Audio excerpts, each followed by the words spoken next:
Magandang umaga po sa ating lahat.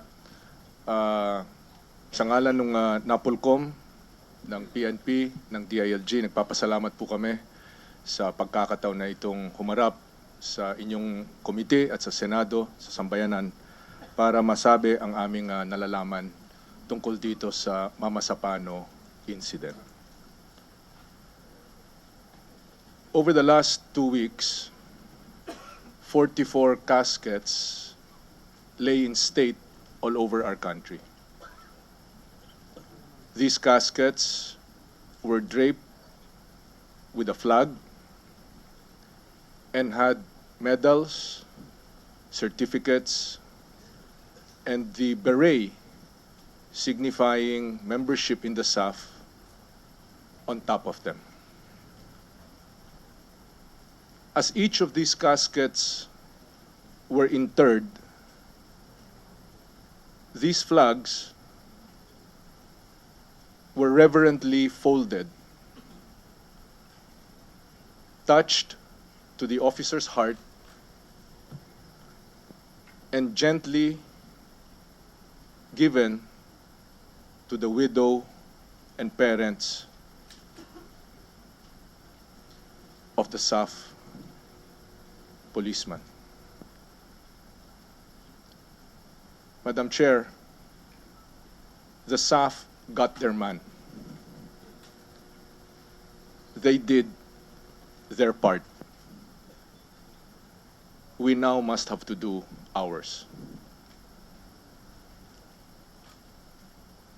Sa kasaysayan ng isang bansa, hindi maiiwasan na may mga trabaho o misyon na mapanganib na kailangan gawin o mangyari. Sa unipormadong hanay, ito yung realidad ng kanilang pagsisilbi. Bombero, Coast Guard, sundalo, airman, Navy, pulis. Alam nila na pagsuot nila ng kanilang uniforme, markado na sila, unang-una. At pangalawa, yung uri ng kanilang trabaho ay mapanganib. It is our duty as a nation to make sure that whatever these missions are, na una, karapat-dapat, worthwhile.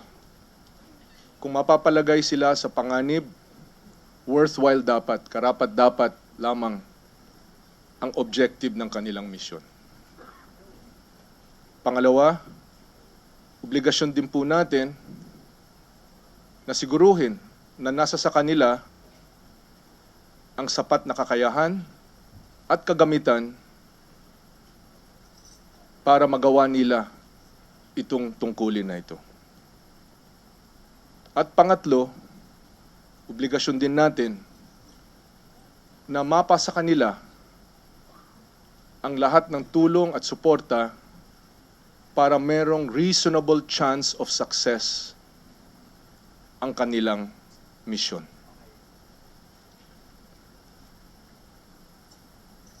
These are the 3 parameters that we are looking at relative to the Mama Sapano events. And it is in that context that the PNP formed a board of inquiry to find out in a transparent, objective, and timely manner the events that transpired. Their work is not yet completed,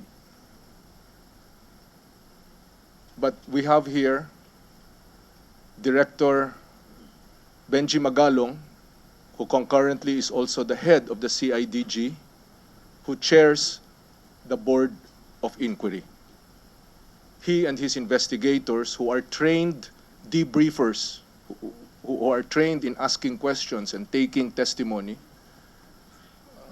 undertook the painstaking work of obtaining all of the information that is available. May I turn this over, Madam Chair, to Director Magalong.